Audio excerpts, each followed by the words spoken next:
Welcome to CBS This Morning, Saturday. I'm Anthony Mason. And I'm Michelle Miller. Coming up this hour, is it a true reprieve for the so-called Dreamers? We'll look at a federal judge's ruling on the DACA program and other big developments this week in the fight over immigration.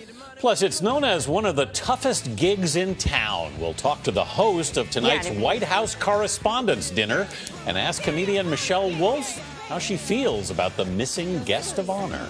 And a small boat makes a big splash. Its global journey is just the latest adventure undertaken by a pair of young brothers, always stretching the limits. That's ahead. But first, the latest on our top story. President Trump says that something dramatic could happen when he meets with Kim Jong-un of North Korea. Mr. Trump is hoping that their unprecedented summit will take place in the coming weeks. CBS News has learned that the site of the talks could be Singapore or Mongolia. On Friday, the North Korean leader crossed the demilitarized zone separating the two Koreas for a meeting with South Korean President Moon Jae-in.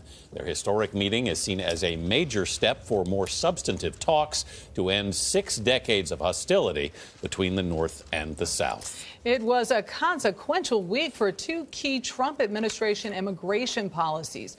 On Tuesday, a federal judge said the DACA program, which shields some young people from deportation, must stay in place and accept new applicants.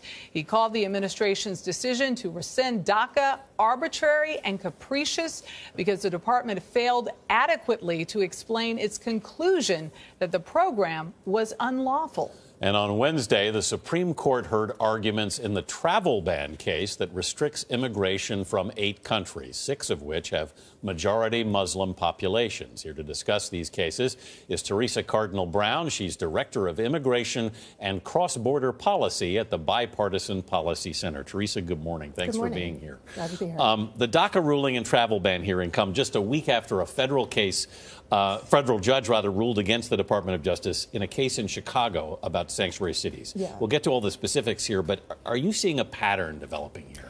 Well, so clearly there's been a pattern of litigation against the policies of this president since the beginning. The travel ban that he announced shortly after his inauguration was the subject of immediate litigation that weekend. As people remember, there were protests and chaos.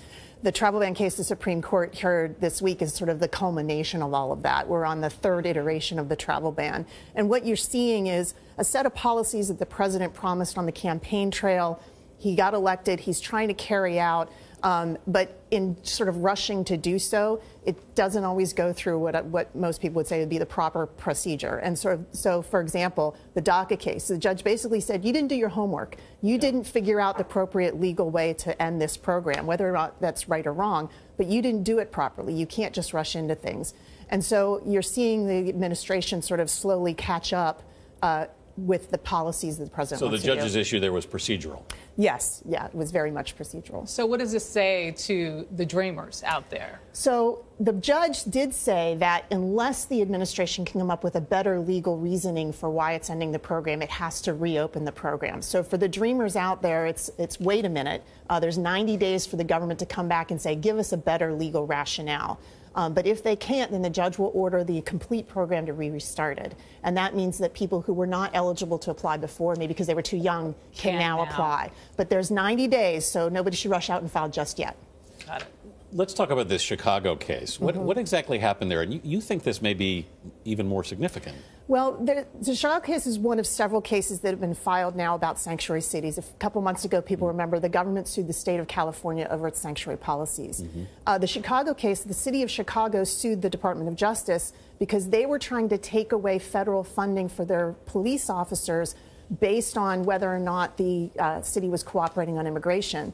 And they basically said, look, these grants are set in statute. Congress has said the reasons that you can or cannot give a city, and immigration isn't on that list. You can't just arbitrarily pick other things that you want us to do. And the judge agreed in very strenuous terms that Department of Justice can't make this stuff up. So what does this travel ban essentially do? I mean, when you think about it, what effect has it had?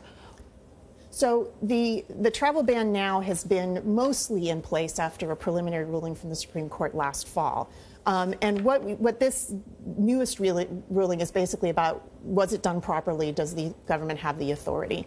But what we've seen as a response to this iterations of the travel ban is actually fewer people coming to the United States, especially from predominantly Muslim countries. We've seen declines in foreign students. We've seen declines in visitors.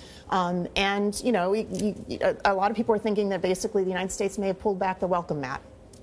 All right. Teresa Cardinal Brown, thanks for being here this morning. We appreciate it. Thanks for having me.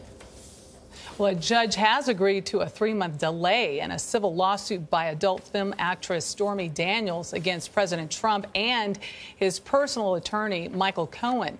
The judge put the case on hold, citing a criminal investigation of Cohen. Cohen asked for the delay after FBI agents raided his home and office earlier this month. They were seeking records about a non-disclosure agreement Daniels signed days before the 2016 presidential election.